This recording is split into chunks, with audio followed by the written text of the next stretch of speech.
muito bom dia. Meu nome é Tiago de Castilho Soares, estou aqui no 28º Congresso da Sociedade Numismática Brasileira como autor do livro Flor de Moça. Tá? Reflexões numismáticas, coleção de citações.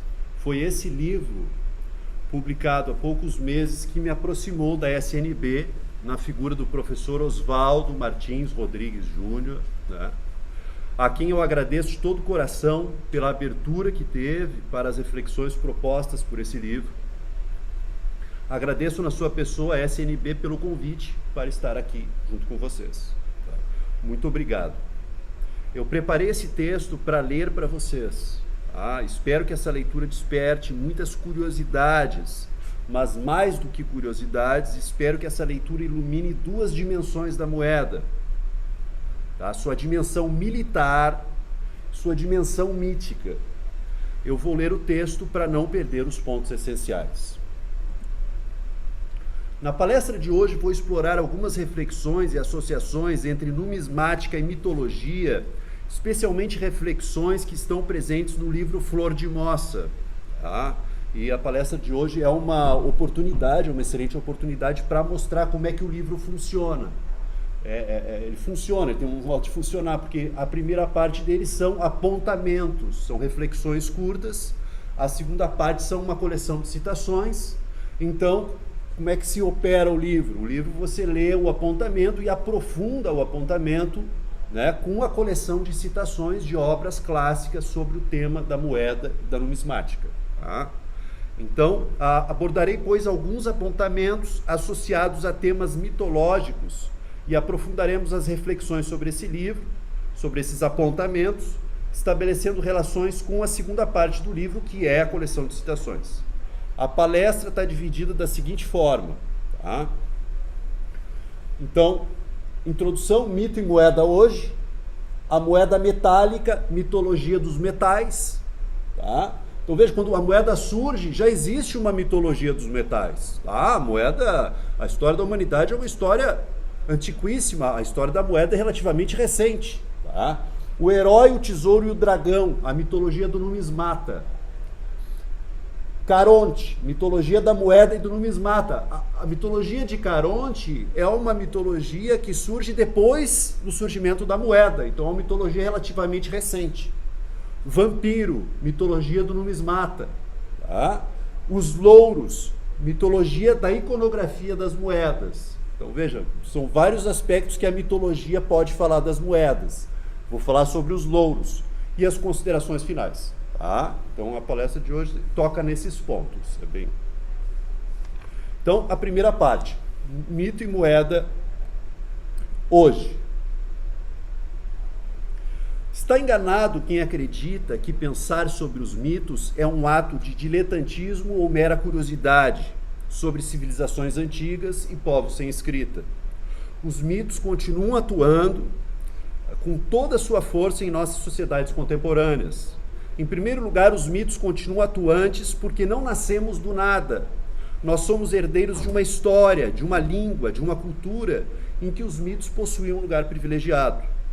Em segundo lugar, a tão celebrada racionalidade, o desenvolvimento da ciência, a universalização da escrita, o grande trunfo da técnica da civilização ocidental moderna, que lutou e luta para combater obscurantismos, superstições e falsas crenças, não exclui, reforço, não exclui o pensamento mítico. Continuamos fortemente apegados, na maioria das vezes, sem perceber, a pensamentos míticos e a histórias mitológicas. Continuamos apegados à mitologia pela religiosidade, onde isso é mais evidente, pela política, pelo cinema, pela literatura, pela publicidade, mas ainda apegados à mitologia por todas as vivências onde a experiência é mediada pela oralidade. A mitologia, sim, possui uma forte expressão nos dias de hoje. Costuma-se explicar que a separação de um pensamento mítico e um pensamento racional se deu no século VI, na Grécia Antiga. Esse é um marco que costuma-se falar. Teria sido nesse período local que se desenvolveu a filosofia por oposição ao pensamento mítico. foi quando se desenvolveu uma cultura escrita por oposição a uma cultura oral. E poderíamos acrescentar, foi também aí, precisamente, onde e quando se desenvolveu uma economia monetária por oposição a uma economia de trocas. Mas as coisas não são tão esquemáticas. Não é tão esquemático assim. Nem a escrita, nem a filosofia, nem a moeda surgiram para suplantar os mitos. Não há dúvida de que essas três expressões do incremento de racionalidade na nossa sociedade, tanto a escrita, como a filosofia, como as moedas, foram veículos do pensamento mítico. As próprias moedas gregas, na antiguidade, eram, em sua grande maioria, cunhadas com motivos mitológicos. É isso que eu estou falando. Então, essa divisão do pensamento antigo mítico para o atual racional não é bem assim. O surgimento das moedas, elas incorporam o pensamento mítico e se transformam num veículo de expressão do pensamento mítico. Então, aí, três moedas lindíssimas, né? Então, aí você tem Pégasus. As moedas, elas também são expressão de uma localidade, elas são cunhadas para a imagem que figura nelas, expressa também uma localidade. Então, isso aqui é um didracma, tá? Esse Pégasus de Corinto, de 450 a.C., tá? Aquilo ali, então, de Corinto por quê? Porque na mitologia a localidade de Corinto seria um local em que esse animal mítico teria sido domado, tá? Aquilo lá, um cavalo marinho, então aquela moeda é uma moeda de Tiro, um local fenício, tá? Do século IV, em que ali também está falando do comércio marítimo dos fenícios, né? Uma expressão do comércio marítimo. E lá é uma moeda de Pan, tá? de uma cidade que levava o nome de Pan, tá? Deus Pan. Então vocês veem ali que é uma moeda também, ali já é uma estatera de ouro, né? Tá? Aquela moeda ali é do norte do Mar Negro. Então, uma moeda que expressa que aquela comunidade tinha muito ouro. Tá? Então, veja que as moedas nascem como expressão de um pensamento mítico também. Tá? Diante disso, podemos perguntar: qual o lugar das moedas nos mitos da nossa civilização? Como esses mitos continuam atuando? Que força ainda possuem esses mitos? Tá? Então, são perguntas que exige toda uma pesquisa. Tá? Esse livro que eu fiz, tá? Ele incorpora, o Flor de Moça, tá? Ele incorpora citações sobre esse tema em autores antigos. Quem são esses autores?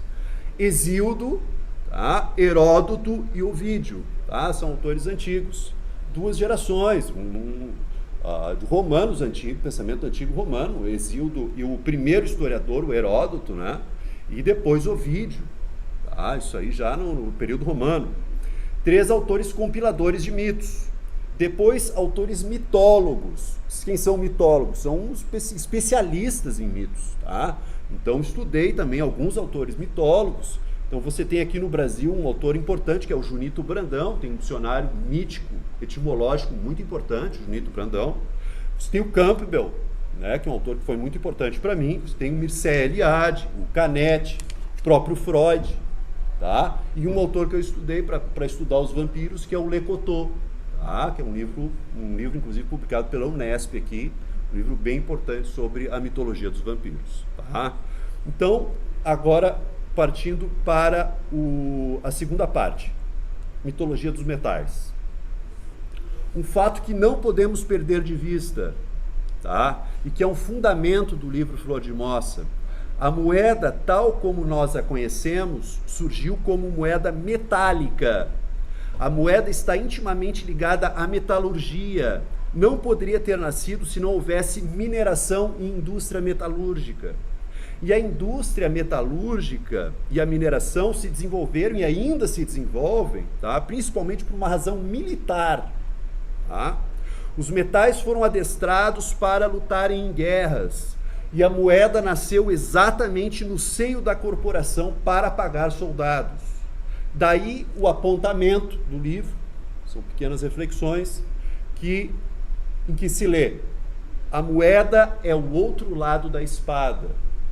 Isso é um apontamento bem importante do livro Flor de Moça. Tá? Quando a moeda surgiu, vamos acreditar em Heródoto, na Lídia, século VI a.C., o cobre já havia surgido há milhares de anos atrás. Tá? Se data de 9.000 anos o cobre, né? A mineração e a metalurgia do cobre. Tá? E o uso do cobre para quê? Para armaduras, pontas de lanças, inclusive espadas de cobre. E quando a moeda surgiu, a tecnologia do bronze já havia sido desenvolvida há mais de 1.000 anos antes. Tá? Daí a importante pergunta sobre qual o conteúdo simbólico do metal para os antigos. Qual é o conteúdo simbólico do metal do qual surgiu a moeda? Então, isso é uma pergunta que é importante para entender qual é o lugar da moeda dentro do pensamento do qual ele surgiu. Tá? Então, lemos em Hesíodo, Teogonia, Origem dos Deuses. Tá? Então, em Hesíodo, eu vou ler então a passagem que Hesíodo fala do surgimento dos metais. Por dentro, a terra prodigiosa, atulhada, e urdiu dolosa e maligna arte. Rápida, criou o gênero do grisalho aço, forjou grande podão e indicou aos filhos. É uma linguagem poética e bastante difícil, né? O que ela está dizendo? Na origem, Gaia e Urano, eles eram ligados, tá? Eles eram associados e eram intimamente unidos. Então, o que aconteceu? Gaia forjou o aço e deu para um filho fazer essa ruptura, esse desligamento de Urano. Então ela pegou, criou uma foice, um grande podão, criou o metal, criou a foice, deu para o filho, para que o filho cortasse o pênis do pai, para que o céu se separasse da terra. Tá? Então é assim que o metal está descrito dentro do pensamento mitológico. É quando Gaia forja o metal, cria um objeto cortante, oferece para o filho cortar o pênis do pai. Tá? O gênero do grisalho aço foi criado por Gaia, a terra. Com o aço ela forjou uma grande foice e deu para o filho Cronos. Essa foi a dolosa arte urdida por Gaia, a terra. Com a foice, Cronos cortou o pênis do pai Urano, céu, e assim a terra separou-se do céu. Os dois estavam unidos e foi esse golpe parricida que o mundo, tal como conhecemos hoje, surgiu. Percebam, na mitologia grega, o surgimento do mundo está ligado a um golpe violento com um instrumento metálico, no caso, a foice. O metal e o metal da moeda está aqui no centro da reflexão, carregará sua origem das profundezas de Gaia e sua finalidade, o golpe violento do corte. Heródoto conta uma história, está na página 116 aqui do Flor de Moça, em que ele fala sobre a história de Licos, um personagem importante ali. Então, Licos, observando o ferreiro enquanto trabalhava e meditando sobre suas palavras, chegou à conclusão de que os dois foles do ferreiro diante de seus olhos eram ventos. O martelo e a bigorna eram o golpe e o contragolpe, e o ferro fundido era o mal sobreposto ao mal. Levou a essa conjectura a ideia de que a descoberta do ferro foi um mal para o homem. Tá? Aí eu fecho aspas. Essa é a citação do Heródoto falando sobre o surgimento do metal. Tá? Estamos diante de uma origem do mal, onde a metalurgia, que se fala em ferro, mas a conclusão vale para os outros metais, pois o que se está observando é a indústria da metalurgia, onde o golpe e o contragolpe na metalurgia, a ação e a reação, tá, correspondem ao golpe e ao contragolpe na guerra, que em última instância significa a morte. Tá? Essa narrativa mítica do ferreiro em Heródoto está de acordo com o pensamento grego mais antigo exposto por Hesíodo, que divide a história da humanidade em idades do metal, tá? Então, no pensamento de Hesíodo, quem for aprofundar, vai encontrar o que eles chamam de escatologia, que é a história do mundo, né? E está dividida em idades. A idade do mundo, do universo, dos deuses, é a idade dos metais. Vejam que representativo isso. Então, para Hesíodo, você vai ter a idade do ouro, idade da prata, idade do bronze, aí idade dos heróis e idade do ferro. Tá? Ele coloca entre o bronze e o ferro a idade dos heróis. Tá?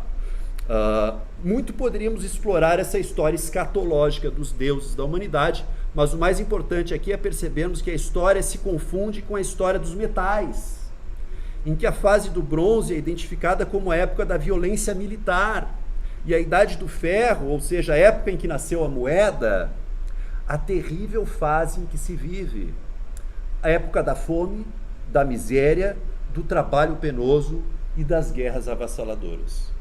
Tá? É na idade do ferro que as moedas de prata começam a circular nas cidades-estado gregas. Tá? A seguir as moedas de bronze e ouro. Isso no século VI e V a.C. Tá bom? Então, vou passar para o terceiro ponto agora, que é o herói, o dragão e o tesouro. Tá? A mitologia do numismata. Então, aqui a gente viu a mitologia dos metais, agora pensar a mitologia nossa, né? Essas pessoas que estão em busca da moeda, vamos pensar qual é a nossa, onde é que nós estamos dentro do pensamento mitológico. Né? Outro tema que podemos explorar na mitologia é o lugar do numismata. Quem é esse ser em busca de moedas raras e valiosas? É impressionante, eu nunca perdi isso desde a infância, né? Por onde eu vou, eu estou sempre atento, olhando, e eu encontro muitas moedas no chão. É impressionante, meu olhar ele já está preparado, assim, é impressionante. É um olhar que está sempre em busca do quê? Né? Por quê? Está em busca de moedas, mas vejam que o lugar simbólico dessa busca é o tesouro. Tá? Não podemos perder de vista que a imagem tradicional de um tesouro é qual? De um baú cheio de moedas. Pode ter joia ali, pode ter o que for, mas é um baú de moedas, de ouro, né? Então, o Joseph Campbell é um mitólogo, né? Ele foi ele é um personagem contemporâneo, ele foi muito importante para o Spielberg, por exemplo, criar o Star Wars, né? Então, um cara assim que é uma referência, porque ele criou uma teoria que é a teoria do monomito. Tá? O Campbell ele tem essa ideia de que todos os mitos da humanidade se referem a um mito principal, tá? Em que figura o herói. Tá? Ó, a aventura do herói dentro do esquema do monomito poderia ser assim descrita nas palavras do Campbell. Eu acho que eu vou resumir essa parte. Então tá, ó. Então aqui, ó, como é que começa? Chamado para aventura, tá? Ó, então começa daqui, ó, tá no sentido anti-horário, tá? Chamado da aventura. Então, o herói, eu expliquei para minha filha e perguntei se tinha a ver com Moana 2. Ela disse, tem tudo a ver. Qualquer fábula da Disney tem a ver com isso aqui, tá? Então, você tem o herói chamado para aventura. O que acontece com esse herói? Ele é chamado e ele passa por um limiar, por um portal, ele começa a busca da aventura, tá? A busca dessa aventura tem uma série de empecilhos, personagens, figuras, e aí o que acontece? Ele passa por esse portal, tá? E ele desce a um mundo subterrâneo, tá? E aí ele chegando no mundo subterrâneo, ele vai chegar até o quê? O casamento sagrado, a sintonia com o Pai. A história de Jesus Cristo está aqui, a história de Buda está aqui, tá? chega uma apoteose ou o roubo do elixir. Aqui o roubo do elixir tem a ver com a gente, que é a questão do tesouro, com encontrar o tesouro. Depois ele tem que retornar ao mundo dos vivos com esse tesouro. E aí vem a fuga e depois chega de novo ao ponto original, né, em que há a transformação desse herói. Tá? Então esse é um resumo muito singelo do monomito. Tá? O monomito tem busca aí. O herói numismata normalmente rouba ou resgata o tesouro do reino das trevas, passando por diferentes obstáculos, enfrenta dragões e retorna ao ponto inicial, mas agora modificado. Como isso acontece em nossas vidas? Como nossa memória elabora narrativas das nossas aquisições de moedas? Isso é uma pesquisa individual que cada numismata pode fazê-la dentro de si. Tá? Como foi a aquisição daquela moeda especial que deu sentido para a minha coleção? Pensem que aqui a jornada do herói pode ser refeita. Essas perguntas foram importantes para a pesquisa do Flor de Moça. Vejamos como podemos traduzir para a nossa vida o mito do herói. Tá? Eu vou narrar aqui uma passagem do Flor de Moça e vocês talvez me entendam qual é essa narrativa, né? Então eu vou ler para vocês a passagem no Flor de Moça. Por onde eu passava, quando ia e voltava da escola, morava a Dona Nair. Bati palmas e perguntei para ela se tinha moedas velhas para dar, que eram para uma atividade na escola, conversa de sempre. Dona Nair me deu alguns cruzeiros de inox e insinuou que tinha muitas moedas, mas precisava vender. Meus olhos brilharam. O tesouro abrigado dentro do clássico saco de estopa tinha um dono, o Sr. Romeu, antigo funcionário da Carris, Porto Alegre, que juntou moedas e cédulas durante anos de profissão, sofrera um derrame, mal caminhava e falava com dificuldade. Sua esposa, Dona Nair, precisava de dinheiro. Dona Nair precisava de dinheiro e passou a pegar as moedas do seu Romeu para me vender. Meu pai e eu sabíamos que estávamos adquirindo algo valioso por pouco, mas eu dissimulava na hora de comprar para fazer render o pouco dinheiro que nós tínhamos. Quando o Sr. Romeu soube que estava acontecendo, teve ataques de fúria, me ouvia bater palmas e me enxotava com a bengala dele. Então veja, quem não passou por histórias parecidas, né? Vejam, o dragão nesse caso é o Sr. Romeu, né? Logo depois de eu conseguir as moedas, eu me transformei no dragão, né? Aliás, o dragão é o ser mitológico mais próximo da figura tradicional do numismata. Solitário, o solitário guardião do tesouro. É? E assim o herói, nesse ciclo mitológico do numismata, retornou com o tesouro e transformou-se no dragão. Passo para o quarto ponto, que é a história de Caronte.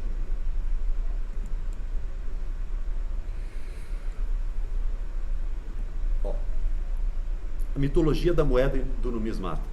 Eu vou ler uma passagem de um mitólogo muito importante da modernidade, que é Mircea Eliade. Tá? Os mitos revelam as estruturas do real e os múltiplos modos de existir do mundo. É por isso que constituem um modelo exemplar dos comportamentos humanos. Revelam histórias verdadeiras, referindo-se às realidades. Vejam, eu não estou aqui relatando algumas fábulas para vocês. Há uma força que emana dos mitos e que está profundamente relacionada com a organização do real. E é nesse sentido que vou abordar a história de Caronte e sua relação com a numismática. Se reconhece o costume grego, a partir do século IV, de colocar uma moeda na boca do morto, para que quando a alma chegue às margens do rio Aqueronte, nas profundezas, tá? Então a alma é levada por Hermes até as margens do rio Aqueronte, e aí com essa moeda se paga a passagem a Caronte, para ele transpor o rio e chegar no Hades, onde a alma vai dar o último suspiro. Tá? Mas, se lhe acontece de não ter o dinheiro na mão, não lhe permitem dar o último suspiro. Tá? Há variações do mito, mas vamos nos ater aos seguintes pontos. Trata-se de um mito novo sobre um uso novo. A moeda é uma tecnologia relativamente recente e passa a integrar uma estrutura religiosa de costume e de pensamento grego. Tá? Onde eles foram colocar a moeda, gente? Foram colocar a moeda como exigência de pagamento para a consumação última da morte. Não é surpreendente isso? Outro ponto. Toda alma deve carregar um óbolo? Mas e os bárbaros? Ou seja, aqueles que não falavam grego, né? E não conheciam a moeda? O que acontecia com eles? O etnocentrismo, né? Aquela visão de que a nossa cultura é melhor do que as outras, né? O etnocentrismo era um pensamento que dominava os gregos, não se deve estranhar isso. Caronte carregava apenas gregos em sua barca. Ah, interessante, né? No rio Aqueronte, diversas almas agonizavam, tá? Porque não conseguiam atravessar o rio para dar o seu último suspiro. Ponto 3. Essa prática de colocar a moeda na boca aponta para um caráter talismânico da moeda. Isso é um ponto que a gente podia aprofundar em outro momento depois, tá? Vejam, colocar uma moeda na boca do defunto é um gesto que aponta para um caráter especial e mágico da moeda. Até hoje, quando a gente vai numa fonte e joga uma moeda, a moeda, as moedas antigas que a gente coleciona, a gente dá uma vida para elas, um caráter para elas, que resgata esse caráter talismânico, né? A gente poderia falar bastante sobre isso, tá? Não se trata de um objeto neutro, com valor monetário de compra. Ele diz mais, ele fala sobre sua relação com as almas, com a morte das almas e com o fim do sofrimento dessas almas. Tá? Recapitulando, o mito de Caronte é um mito que coloca a recém-criada moeda no mundo dos mortos. É um mito que diz respeito a um acontecimento universal, a morte, mas que protege apenas um grupo étnico, os gregos.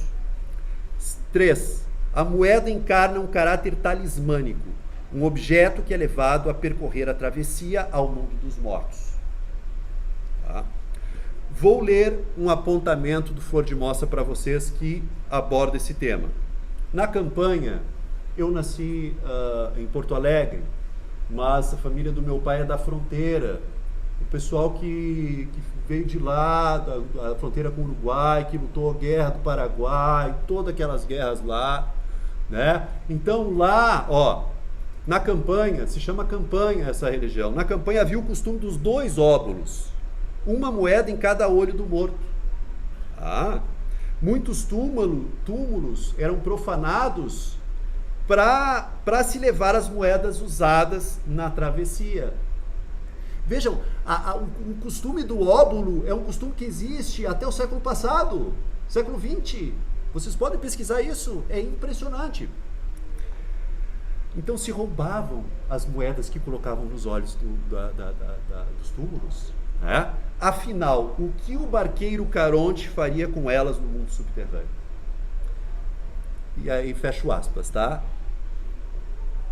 Se não houvesse comércio no Hades, o barqueiro, o cara que trabalha no Hades ali, fazendo travessia. Se não houvesse comércio, o que Caronte faria com as moedas? Coleciona moedas? Acumula elas em algum lugar? Veja, esse ser que recebe moedas sem ter como gastar, esse colecionador de moedas, que faz travessias de morte, que recebe moedas de mortos, não lembra vocês de nossa frequente relação com as moedas herdadas? Porque esses dragões protegem suas moedas, muitas vezes, até a morte. E essas moedas depois só são resgatadas nos leilões, né, que a família precisa se desfazer daquilo. Tá?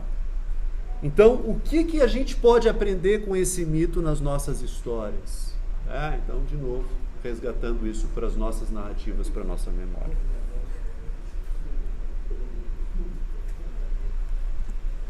Então, o quinto ponto, o vampiro, né? A mitologia do numismata ainda. Tá? Eu agradeci o Oswaldo por sua abertura para o livro Flor de Moça, tá? No início da fala, não por mero protocolo, pois além de eu não ser um numismata profissional, devo lhe confessar que esse livro de reflexões numismáticas, de apontamentos sobre numismática, em muitos trechos aborda de maneira bastante crítica e mordaz a nossa prática de colecionar moedas. Tá? Então, veja a abertura que o Oswaldo tem, inclusive, para isso. Né?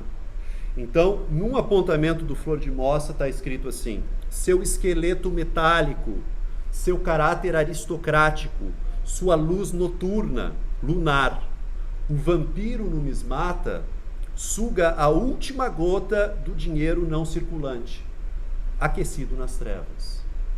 Tá? No prefácio do livro,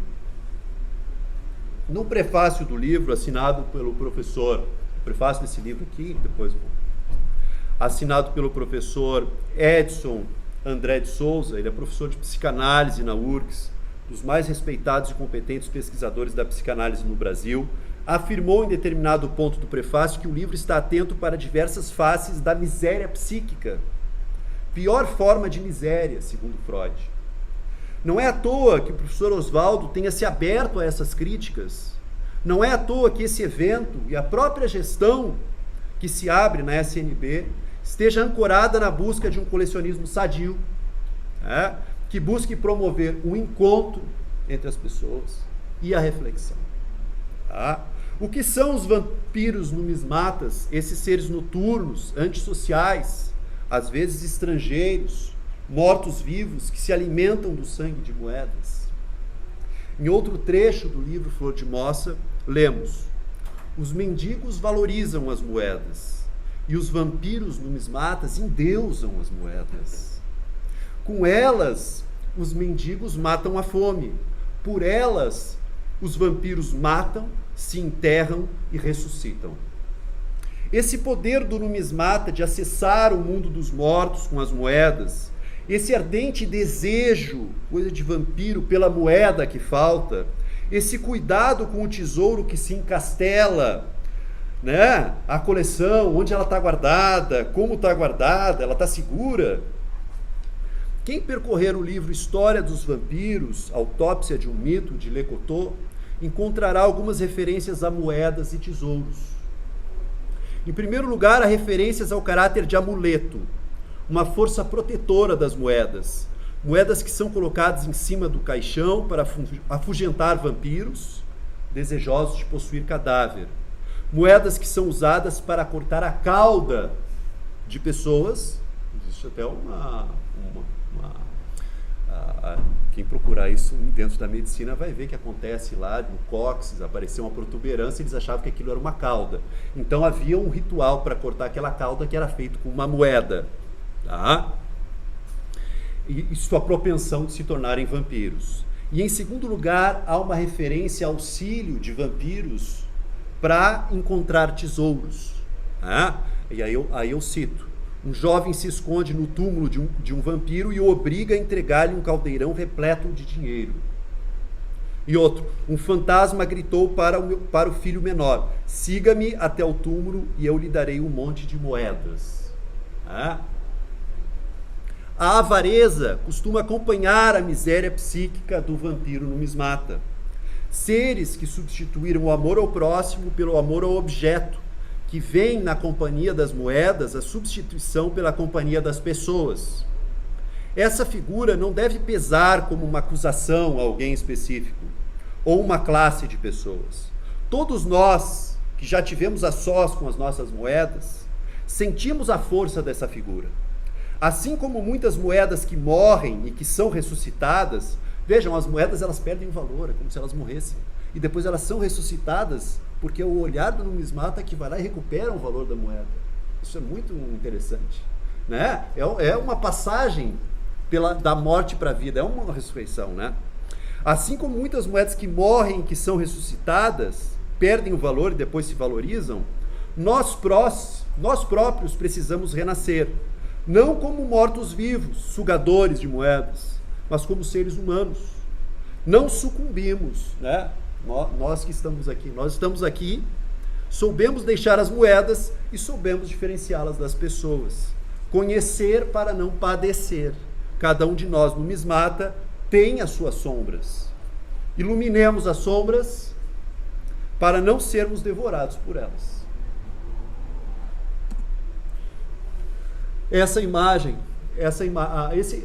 O livro Flor de Moça, ele possui diversas imagens. Ele possui 5 pranchas. São pranchas que são feitas a partir de colagens de imagens de moedas da minha coleção.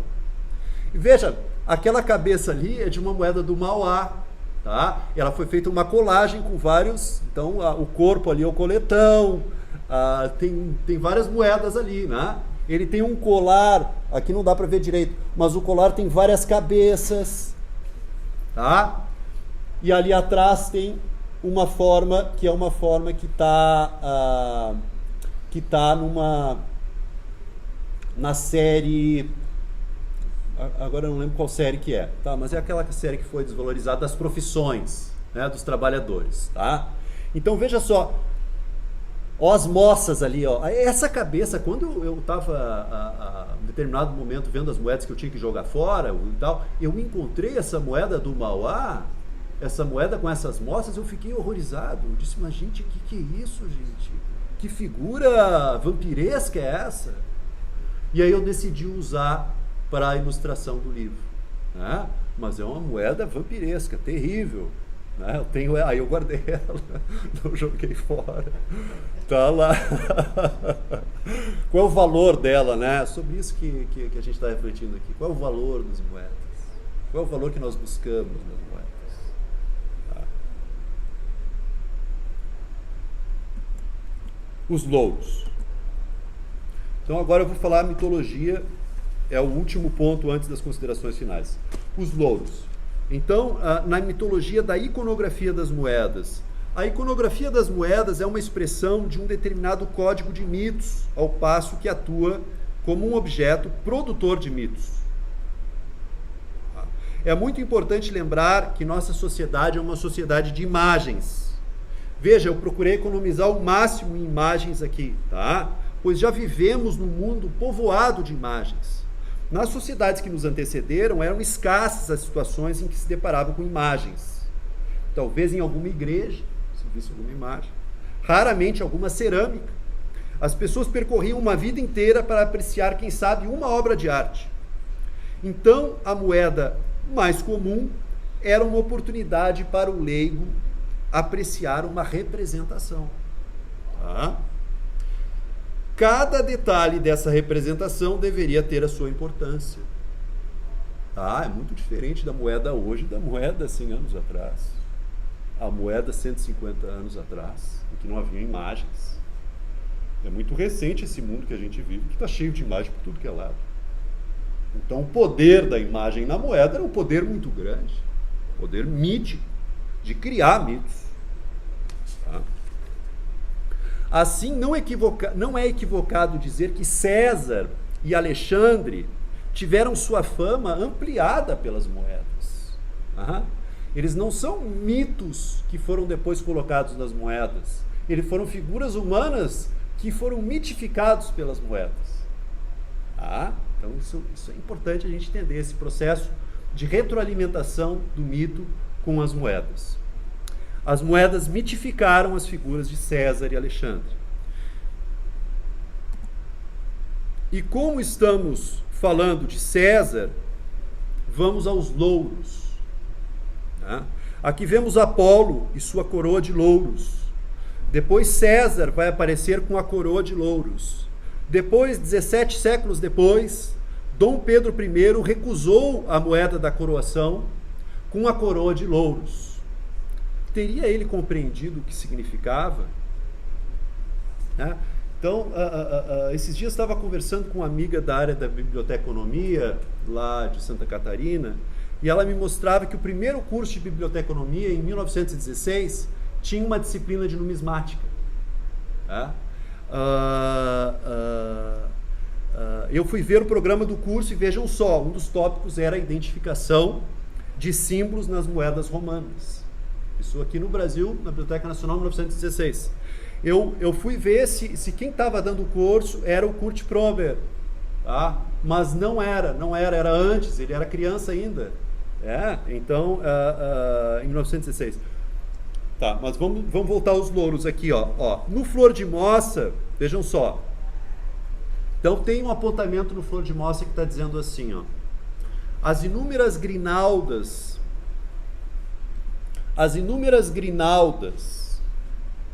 vejam, gente, tudo é louro, ó. Estão vendo os louros ali? Isso aqui Dom João VI, não, Dom João VI e Dom Pedro I. Ele estava seguindo uma tradição, não tinha nada demais na moeda, na peça da coroação. Uma peça parecida, ó. Inclusive essa toga aqui, ó, eles têm toga, ó. O Dom Pedro I não tem a toga, a única diferença. Tá? Uma toga romana. Então veja que são moedas que estão percorrendo uma tradição. Tá? E depois uma tradição que estranhamente foi recuperada pela República. Né? Essa moeda aqui, 1897, né? 1913, e a nossa moeda ali de R$1 continua com os louros. Tá? Então eu vou ler a passagem do Flor de Moça. As inúmeras grinaldas de louro a coroar os valores. Apolo levava os louros na cabeça para nunca esquecer uma conquista perdida, um estupro não consumado. César, triunfador, a usava para indicar seu supremo poder sobre as forças armadas. Dom Pedro I não prezava por símbolos antigos e rejeitou o cunho da moeda de sua coroação. Queria se ver sem louros na cabeça, com uma farda recheada de medalhas. É assim que o Dom Pedro queria, ele não gostou dos louros. Tá? Que história é essa do estupro não consumado em Apolo? Tá? Então vejam, isso aí, Ovídio vai relatar esse mito de Apolo, tá? Em que Apolo sabe que existe uma mulher formosíssima, lindíssima, maravilhosa, e aí, o que ele faz? Ele vai correndo atrás dessa mulher. Essa mulher é filha de um semideus, né? De Peneu, que é o nome de um rio. E aí ela não quer ter relação com Apolo, e Apolo corre em busca dela, e aí ela corre, ela foge, e ela, no último momento que ele está próximo, ela pede: por favor, meu pai, não me deixa ser atacada por Apolo, me protege. E ela é transformada numa árvore, Daphne, é transformada numa árvore. Tá? Que árvore é essa? O loureiro. Tá? E Apolo, então, já que não, diz, isso está em Ovídio, já que não pode ser minha mulher, será certamente minha árvore. Estará sempre, Daphne, loureiro, na minha cabeleira, na minha cítara e na minha aljava. Acompanharás os generais do Lácio quando alegres vozes entoarem cantos de triunfo e o Capitólio vir à sua frente os longos cortejos. Referência às coroas de louros eram usadas pelos generais quando voltavam à cidade nos triunfos de guerra. Tá? Então, assim que... então, veja, é essa moeda que está na nossa iconografia numismática, até hoje. Tá? Os louros continuaram sendo usados na numismática nacional, ainda hoje acompanham a efígie da República na moeda de R$1. O barrete frígio, símbolo da Revolução Francesa, diminuiu e os louros cresceram. Ó, olha o barrete frígio ali, ó, a touca ali, ó, na moeda da República quando surgiu. Olha como é que ele está agora, ó. Está bem pequenininho. Representava a revolução, a força. Ó, antes não tinha. Na primeira representação da moeda da República não tinha louro. Foi surgir Depois, 1897. Tá? Continua até hoje. Essa presença de um símbolo na moeda que remete ao estupro e ao poder militar serve de mote para lembrar um relato sobre o surgimento da moeda. Tá? Sobre o surgimento da moeda. Então o Heródoto, vejam, é das primeiras relatos sobre onde surgiu a moeda. O que o Heródoto disse? É a mais importante referência historiográfica sobre o surgimento da moeda. O que está escrito no texto lá? Isso também está aqui na coleção de citações.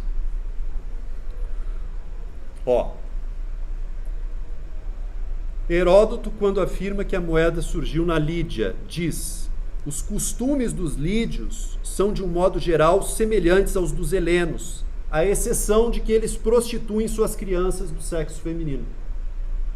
Os lídios foram os primeiros, entre os homens, a cunhar e usar moedas de ouro e prata. E também foram os primeiros a vender mercadorias no varejo. A invenção da moeda pelo povo que prostitui crianças, a lembrança da origem do louro, tudo isso expressa, entre outras coisas, a força masculina da moeda. Vejo que não é à toa que é muito forte isso, né? A gente vê no Congresso pouquíssimas mulheres. Então, isso aí já é uma coisa muito antiga, carrega isso com uma força muito antiga. Própria de um equipamento militar que serve para dominar um povo colonizado e para comprar corpos. E agora eu vou para as considerações finais. Antes eu vou fazer só essa observação. Veja, as moedas que surgiram após a quebra de um regime político não usam louros. É como se elas escondessem uma presença militar. É como se elas escondessem um ato de violência. Depois elas começam a usar e os louros começam a crescer. Isso é interessante. A moeda entre o poder e a memória. O tempo foi curto. Tinha preparado uma análise da iconografia dos leões e aves de rapina, dentes e garras nas moedas. Isso é outro tema interessante. E sua relação com a mitologia. Pretendia ainda abordar o tema da cabeça dos tiranos nas moedas.